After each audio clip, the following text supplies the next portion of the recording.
ভাইরা আমার, এই জন্য মনে রাখবেন, দিনের পথে চলতে গেলে কষ্ট হবে। গতকালকে এখানে অনেক ভাইরা আসছিলেন, আমি শুনলাম। আমি সেই আঙ্গরপোতা দহগ্রামে গত রাতের আগের রাতে প্রোগ্রাম করেছি। ইন্ডিয়ার ভিতরে করিডোর দিয়ে ঢুকে, গেট দিয়ে ঢুকে ভিতরে একটা ইউনিয়ন, সেইখানে কয়েকজন মহিলা আসলো যে ভাই আমি একটু কথা বলতে চাই। পর্দার আড়াল থেকে বেড়ার পাশে চলে আসলো, বাঁশের বেড়া, ঘর বাঁশের ঘর। মহিলারা কেঁদে দিল যে আমরা আপনার লেকচার নিয়মিত শুনি, আমরা এগুলো আমল করার কারণে এইখানে মাত্র আমরা 16-17টা পরিবার আছি যারা হকের পক্ষে চলে এসেছি, বাকি সবগুলো পীর মুরিদি মাজার ফকির এই সবগুলোতে ভরে গেছে। আমাদেরকে ওরা বিভিন্নভাবে কষ্ট দেয়, বিভিন্নভাবে আমাদের বিরুদ্ধে চক্রান্ত করে, আমাদের জমি দখল করে নিয়ে যাচ্ছে। ওরা সব একজোট হয়ে গেছে। আমার যখন শুনতেছিলাম তখন চোখ দিয়ে পানি ঝরতেছিল। আমার সঙ্গে যারা ছিল তাদেরও চোখ দিয়ে দেখলাম পানি পড়তেছিল। এবং ওই মহিলা আরো বলল, তার ছোট বাচ্চার সাথে ছিল, যে আপনার লেকচারে শুনি যে আপনি বলছেন সন্তানদেরকে দান করার জন্য। আমি আমার এই সন্তানগুলো আল্লাহর রাস্তায় দান করে, এদেরকে আপনি নিয়ে যান, লেখাপড়া শিখান। আমরা গরিব মানুষ হয়তো খরচ দিতে পারবো না, আমরা শুনেছি আপনার একটা মার্কাজ নিয়ে যান, লেখাপড়া শিখান, এদেরকে আল্লাহর রাস্তায় মুজাহিদ বানান, যেন আল্লাহর রাস্তায় যুদ্ধ করে শহীদ হতে পারে। কিয়ামতের জন্য সত্যিকার অর্থে আমি শহীদের মা হয়ে উঠতে পারি। সুবহানাল্লাহ। আমার চোখ দিয়ে শুনতে পানি ঝরতেছিল। বললাম, বোন, তোমাদের মতো মায়ের জন্য আমি অপেক্ষা করছি, তোমাদের মতো মাদের জন্য আমাদের এই চেষ্টা। আমরা নৈরাশ নই, আমরা হতাশ নই। আমরা জানি এই যুগেও সেই আসমার মতো মহিলা, সুমাইয়ার মতো মহিলা এই যুগে এখনো আছে, যারা নিজেদের সন্তানদেরকে আল্লাহর দ্বীনের সৈনিক বানাবার জন্য দান করা শুরু করেছে। ভাইরা আমার, আপনারা একটু আগাই আসবেন ইনশাআল্লাহ।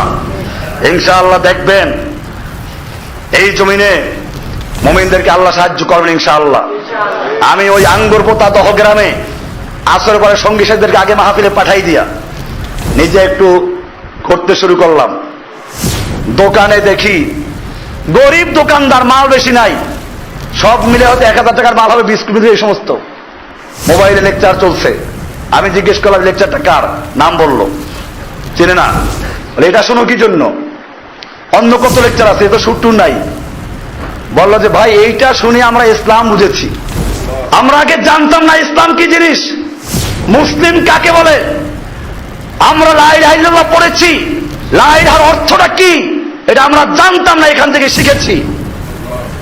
আমি বললাম এই যে বক্তা, উনি আজকে মাহফিল আছে, চলো তোমরা মাহফিলে যাই আজকে। এভাবে নিজে কিছুক্ষণ দাওয়াত দিলাম। আলহামদুলিল্লাহ অনেক লোক হয়েছিল। ভাইরা আমার, আমাদের তাওহীদের দাওয়াত শুধু বাংলাদেশে নয়, বিশ্বের আনাচে কানাচে ছড়িয়ে পড়েছে। এবং সাহাবায়ে কেরামদের যুগে যেরকম মায়েরা সন্তানদেরকে পেশ করত, আমি দেখতে পাচ্ছি সেরকম 1-2 মহিলা না। আমার সঙ্গে যারা এই দূরে দারাজে যায়, গ্রামগঞ্জে যায়, তারা জানে কত মহিলারা নিজের সন্তানকে নিয়ে পেশ করছে। মায়েরা সন্তানদেরকে পেশ করছে, বাবা সন্তানকে পেশ করছে যে শেখ আমাদের এই সন্তানকে নিয়ে যান, আপনার কাছে থাকুক, লেখাপড়া শিখুক, এবং তারা আল্লাহর জমিনে আল্লাহর দ্বীন কায়েমের জন্য সর্বাত্মক জিহাদ করে যেন শহীদ হতে পারে। আমাদের কোন দাবি নাই। আমরা এই সন্তানের কামাই খাওয়ার অপেক্ষা করছি না। কিয়ামতের মাঠে যেন একজন শহীদের মা হয়ে, একজন শহীদের বাপ হয়ে, একজন শহীদের বোন হয়ে উঠতে পারে, আমাদের জন্য সেই ব্যবস্থা করে দাও। এই জন্য মনে রাখতে হবে, আল্লাহর রাসূল সাল্লাল্লাহু আলাইহি ওয়াসাল্লাম যখন মক্কার গলি দিয়ে যাচ্ছিলেন, দেখতে পাচ্ছেন সুমাইয়াকে নির্যাতন করা হচ্ছে, সুমাইয়ার স্বামী ইয়াসিরকে নির্যাতন করা হচ্ছে, আম্মারকে নির্যাতন করা হচ্ছে। ভাইরা আমার, কেমন নির্যাতন! ওমর ইবনুল খাত্তাব রাদিয়াল্লাহু তাআলা আনহু একদিন সাহাবীদেরকে বললেন, আচ্ছা মক্কার মুহাজিররা, তোমরা দিনের জন্য যে কষ্ট করেছো একটু বলো তো, আজকে একটু এটা শুনতে চাই আমি। একজন সাহাবীকে বলার দরকার নাই, পিঠের কাপড় খুলে দিলেন। বড় বড় গর্ত। ওমর বিন খাত্তাব জিজ্ঞেস করেন, এগুলো কিসের গর্ত? এগুলো হচ্ছে মক্কার লোকেরা জ্বলন্ত আঙ্গার নিচে রেখে দুপুরের রৌদ্রে উপরে পাথর চাপা দিয়ে শুয়ে রাখত, পুড়ে গলে গিয়ে শরীরের চর্বি আর রক্ত দিয়ে ভিজে গিয়ে আঙ্গার নিভে যেত, সেই গর্তগুলো এইভাবে হয়েছে। আল্লাহ রাসূল সাল্লাল্লাহু আলাইহি ওয়াসাল্লাম দেখে যাচ্ছেন আর বলছেন, সাবরানিয়া আল ইয়াসির, সাবরানিয়া আল ইয়াসির, হে ইয়াসিরের পরিবার, তোমরা সবর করো, তোমরা সবর করো, আল্লাহ তাআলা তোমাদের এই কারণে হয়তো আল্লাহ তাআলা যাজা দান করবেন। জেনে রাখবেন, একটা বড় বিল্ডিং দাঁড়াতে হলে মানুষ দেখে 5 তলা 10 তলা বিল্ডিং গুলো দেখে, নিচে পিলার আছে, ফাউন্ডেশন আছে, এগুলো কি দেখা যায়?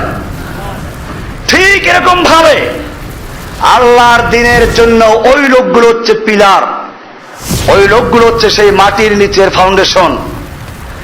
এই জমিনেও সেই সাহাবায়ে কেরামদের আদর্শে আদর্শবান আম্মার ইবনে ইয়াসিরের মতো, সুমাইয়ার মতো, এরকম বিলালের মতো একদল মুসলিমের দরকার, যারা তাওহীদের কথা বলে, শিরক আর বিদআতের বিরুদ্ধে কথা বলে, পীর ফকির আর মাজারের বিরুদ্ধে কথা বলে, শুধু একমাত্র আল্লাহর ইবাদতের দিকে আহ্বান করে, রাসূলের তরিকার দিকে আহ্বান করে শত জুলুম নির্যাতন সহ্য করবে, জীবন দিবে, তারপরেও তারা ভয় পাবে না।